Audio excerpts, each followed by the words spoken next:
ఎన్టీపీసీలో అడిగినటువంటి ఒక ప్రీవియస్ ప్రశ్న. మరి కొన్నిసార్లు కొన్ని ప్రశ్నలు ఏంటంటే డైరెక్ట్గా క్వశ్చన్స్ అడుగుతారు. డైరెక్ట్గా క్వశ్చన్స్ అడిగేటప్పుడు మనం డైరెక్ట్గానే ఆన్సర్ చేస్తాం. కానీ దాని వెనకాల ఉన్నటువంటి పూర్తి డేటాని మనం తెలుసుకుంటే కనుక ఆ క్వశ్చన్ దగ్గర నుంచి దాని చుట్టూ ఉన్నటువంటి ఏరియాస్ మీద మనకి అవగాహన వస్తే ఎలాంటి ప్రశ్న మనకు అడిగినా కానీ ఆన్సర్ చేయడానికి వీలుగా ఉంటుంది. మరి ఆర్ఆర్బి ఎన్టీపీసీలో మనకి 14/3/2021 స్టేజ్ 1 షిఫ్ట్ 2లో అడిగినటువంటి ప్రశ్న. ఓకేనా, ఈ క్వశ్చన్ని చూస్తే డైరెక్ట్గా మీరు ఆన్సర్ చేస్తారు, కానీ దీని వెనకాల ఉన్నటువంటి సమాచారం తెలుసుకోవాల్సినటువంటి అవసరం ఉంది. అదేవిధంగా ఈ ప్రశ్న మనకి బేస్ ఎక్కడ సార్ అంటే ఏ క్లాస్ నుంచి వచ్చింది సార్ అంటే ఇది 10th క్లాస్ ఎన్సీఆర్టీ నుంచి ఇచ్చినటువంటి ప్రశ్న. 10th క్లాస్ ఎన్సీఆర్టీ నుంచి. సో ఓకేనా, ఈ పాఠం పేరు ఏంటంటే ఇన్హెరిటెన్స్ లేదా అనువంశికత అని చెప్పి తెలుగులో పిలుస్తారండి. హెరిడిటీ అని చెప్పి పిలుస్తారు. సారీ, ఇన్హెరిటెన్స్ కాదు, హెరిడిటీ. ఓకేనా, సో హెరిడిటీ అని పిలుస్తున్నటువంటి పాఠం. సో తెలుగులో ఏమంటారంటే అనువంశికత అని చెప్పి పిలుస్తారు. తెలుగులో ఏమని పిలుస్తారండి? అనువంశికత. ఓకేనా, ఈ అనువంశికత పాఠం నుంచి ఇచ్చినటువంటి ప్రశ్న. ఓకేనా, ఫస్ట్ దీనికి మనం ఆన్సర్ తెలుసుకోవాలంటే దీనికి ఉన్నటువంటి బ్యాక్గ్రౌండ్ మొత్తం తెలుసుకుని అప్పుడు ఆన్సర్ చేసే ప్రయత్నం చేద్దామండి. ఓకేనా, రైట్. సో మొదటగా ఇక్కడ ప్రశ్న ఏంటంటే who is known as father of modern genetics అన్నాడు. So father of modern genetics అంటే తెలుగులో ఏమని పిలుస్తామంటే ఇక్కడ ఆధునిక జన్యు శాస్త్ర పితామహుడు ఎవరు అని అడుగుతారు. ఓకేనండి, ఆధునిక జన్యు శాస్త్ర పితామహుడు. సో గుర్తుపెట్టుకోండి, ఆధునిక జన్యు శాస్త్ర పితామహుడు ఎవరు అని ఇక్కడ అడుగుతా ఉన్నారు.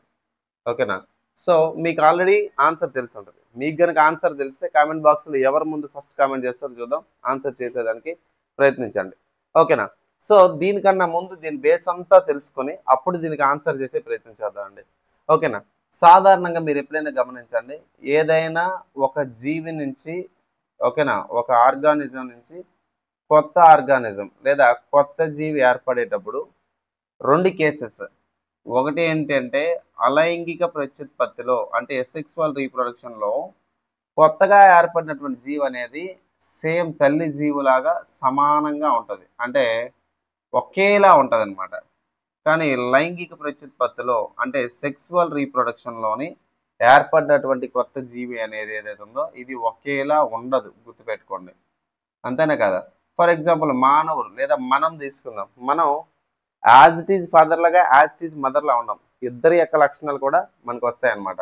అదే ఒకేలా ఉండదు. మనం సెక్సువల్లీ రీప్రొడ్యూస్ ఆర్గానిజమ్స్ కాబట్టి మనం అంటే లైంగికంగా ప్రత్యుత్పత్తి ద్వారా ఏర్పడిన జీవులు కాబట్టి మనం ఒకేలా ఉన్నాం. అయితే నేనేమంటానంటే ఏ అనే ఒక తరం ఉందండి, తర్వాత బి అని ఒక తరం ఉంది, సి అని ఒక తరం. ఇక్కడ తరం అనేది ఏదైతే ఉందో దాన్ని మనం ఇంగ్లీష్లో జనరేషన్ అని చెప్పి మనం చదువుతాం. ఏమని చదువుతామండి? జనరేషన్ అని చెప్పి మనం చదువుతాం. జనరేషన్స్ లేదా తరాలు అంటారు. ఏ అనేవాడు ఎవడైతున్నాడో ఏలాగే బి ఉండాలని లేదు, బి లాగే సి ఉండాలని లేదు. ఒక్కొక్కరిలో ఒక్కొక్క రకమైనటువంటి మార్పులు కనబడతా ఉంటాయి. ఫర్ ఎగ్జాంపుల్ ఏ అనే ఒక జనరేషన్లో తెలుపుగా ఉన్నవాడు పుట్టవచ్చు, తర్వాత రెండవ తరంలో బి అనే తరం నలుపుగా ఉండొచ్చు, లేదా మూడవ తరంలో చామంచాయి రంగులో మనకి కనబడచ్చు. 3 రంగులు కనబడుతూ ఉంటాయి. సో వీళ్ళెవరు కూడా ఒకేలా ఉండరు, అంతే కదా? సో ఇలా ఒకరి నుంచి ఒక తరం నుంచి ఒక తరంకి వెళ్ళేటప్పుడు ఆ కొత్తగా వచ్చినటువంటి మార్పులు లేదా కొత్తగా వచ్చినటువంటి చేంజెస్ ఏవైతే ఉన్నాయో ఆ చేంజెస్ని మనం ఏమని పిలుస్తాం అంటే వైవిధ్యాలు అని చెప్పి మనం పిలుస్తాం. ఏమని పిలుస్తామంటే వైవిధ్యాలు. సో దాన్ని ఇంగ్లీష్లో మనం we can call it as variations. ఏమని పిలుస్తామండి? వేరియేషన్స్ లేదా వైవిధ్యాలు అని చెప్పి మనం పిలుస్తాం. అయితే ఇలాంటి వైవిధ్యాలు అనేవి జంతువుల్లో ఉంటాయా మొక్కల్లో ఉంటాయంటే సజీవంగా ఉన్నటువంటి అంటే ప్రాణంతో ఉన్నటువంటి జీవులు ఏవైతే ఉన్నాయో దట్ మీన్స్ లివింగ్ ఆర్గానిజమ్స్ ఏవైతే ఉన్నాయో ఆల్ లివింగ్ ఆర్గానిజమ్స్లోని ప్రాపర్టీ అనేది కనిపిస్తూ ఉంటుంది అనమాట. మేజర్గా సెక్సువల్ రీప్రొడ్యూస్డ్ అంటే లైంగికంగా ప్రత్యుత్పత్తి ద్వారా ఏర్పడిన జీవులన్నిటిలో కూడా ఈ చేంజెస్ లేదా ఈ వేరియేషన్స్ అనేవి కనబడతా ఉంటాయి. అయితే ఇలాంటి వైవిధ్యాలు లేదా ఇలాంటి వేరియేషన్స్ అనేవి ఏవైతే ఉన్నాయో ఇలాంటి వేరియేషన్స్ మీద పూర్తి స్థాయిలో మొట్టమొదటిసారిగా పరిశోధన చేసినటువంటి శాస్త్రవేత్తగా మనం ఎవరి పేరు చెప్తామంటే 1857వ సంవత్సరంలో మనకి ఈ వైవిధ్యాల మీద పరిశోధనలు మొదలైనాయండి. మరి ఆస్ట్రియా దేశానికి చెందినటువంటి ఓకేనా ఆస్ట్రియా దేశానికి చెందినటువంటి గ్రెగర్ జోహన్స్ మెండల్ అని పిలుస్తున్నటువంటి శాస్త్రవేత్త ఎవరండి?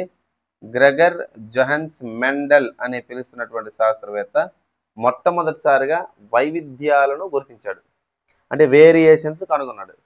ఎందులో సార్ అంటే ఈయన ఎక్కడ కనుక్కున్నాడు సార్ అంటే గార్డెన్ పీ ప్లాంట్ లో కనుక్కున్నాడు. ఎక్కడ కనుక్కున్నాడు?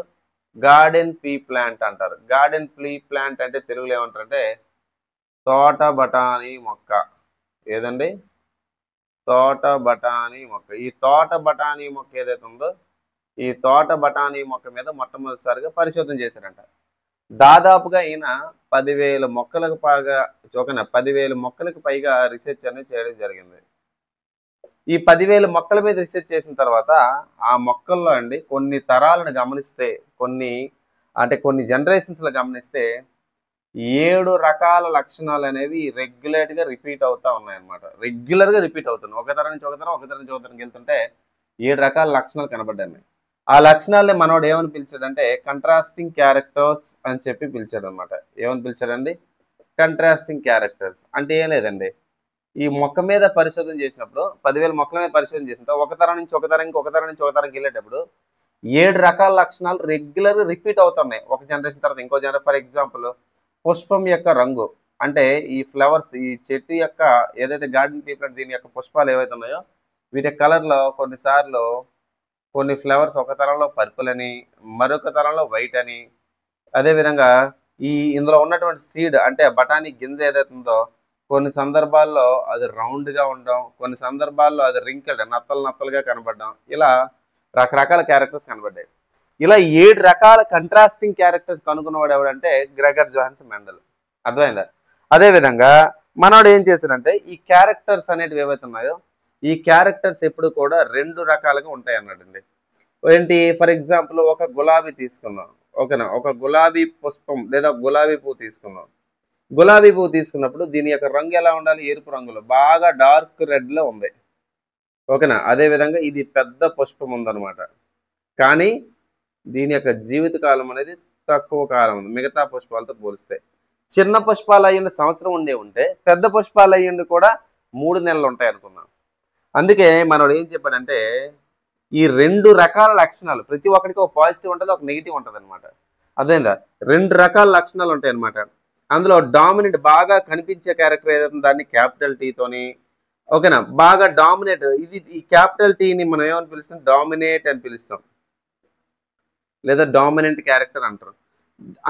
ఏదైతే తక్కువ లక్షణాలతో ఉందో దాన్ని రెసెసివ్ క్యారెక్టర్ అని పిలుస్తారు. ఏమని పిలుస్తారండి?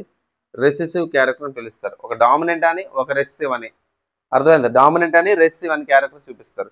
సో దీన్ని క్యాపిటల్ టీతోను, ఇంకోటి స్మాల్ టీతోను ఇండికేట్ చేస్తారు అన్నమాట. ఓకేనా? ఇప్పుడు ఇలాంటి మార్పులు అనేవి ఏవైతే ఉన్నాయో, ఫర్ ఎగ్జాంపుల్ అండి, ఏ అని ఒక జీవి ఉంది.